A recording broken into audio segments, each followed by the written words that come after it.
తెలంగాణ రాష్ట్రంలో గత కొద్ది రోజులుగా కలకలం రేపుతున్న పెట్రోల్ డీజిల్ కొరత వార్తలపై కేంద్ర హోంశాఖ సహాయ మంత్రి బండి సంజయ్ కుమార్ ఇవాళ కీలక ప్రకటన చేశారు. సోషల్ మీడియాలో వస్తున్న పుకార్లను నమ్మొద్దని, రాష్ట్రంలో ఇంధన నిల్వలు పుష్కలంగా ఉన్నాయని ఆయన ప్రజలకు విజ్ఞప్తి చేశారు.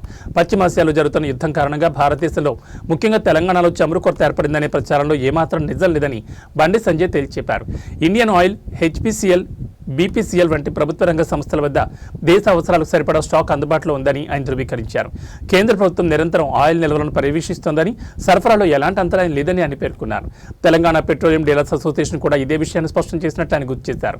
కొందరు కావాలనే సోషల్ మీడియా ద్వారా దుష్ప్రచారం చేస్తూ కృత్రిమ కొరత సృష్టించాలని చూస్తున్నారని మంత్రి మండిపడ్డారు. ఈ పుకార్లను నమ్మి వాహనదారులు ఒక్కసారిగా పెట్రోల్ బంకులకు క్యూ కట్టడం వల్ల కొన్ని చోట్ల తాత్కాలికంగా స్టాక్ అయిపోతోందని, దీనివల్ల సాధారణ వాహనదారులకు ఇబ్బందులు ఎదురవుతున్నాయని ఆయన విశ్లేషించారు. వాహనదారులు తమ రోజువారీ అవసరాలకు తగ్గట్టుగానే ఇంధనాన్ని కొనుగోలు చేయాలని, అనవసరంగా ట్యాంకులు నింపుకుని నిల్వ చేయొద్దని కోరారు. ఇదే అదునుగా ఇంధనాన్ని బ్లాక్ మార్కెట్కు తరలించి లాభపడాలని చూస్తే శక్తులపై కఠిన చర్యలు తీసుకుంటామని బండి సంజయ్ హెచ్చరించారు. ప్రజలు సమయంను పాటిస్తే సరఫరా యథావిధిగా సాగుతుందని భరోసా ఇచ్చారు.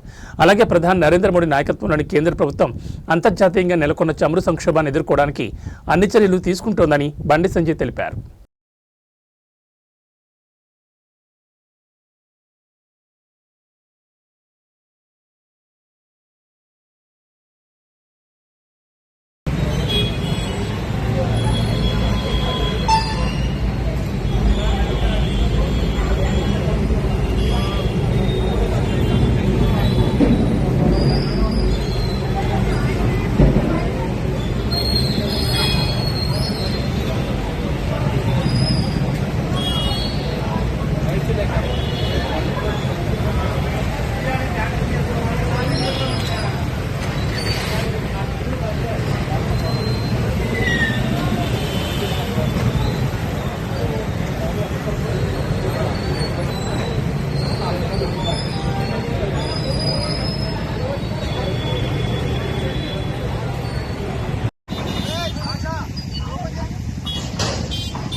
ఇది అక్కడ ఉమ్మన్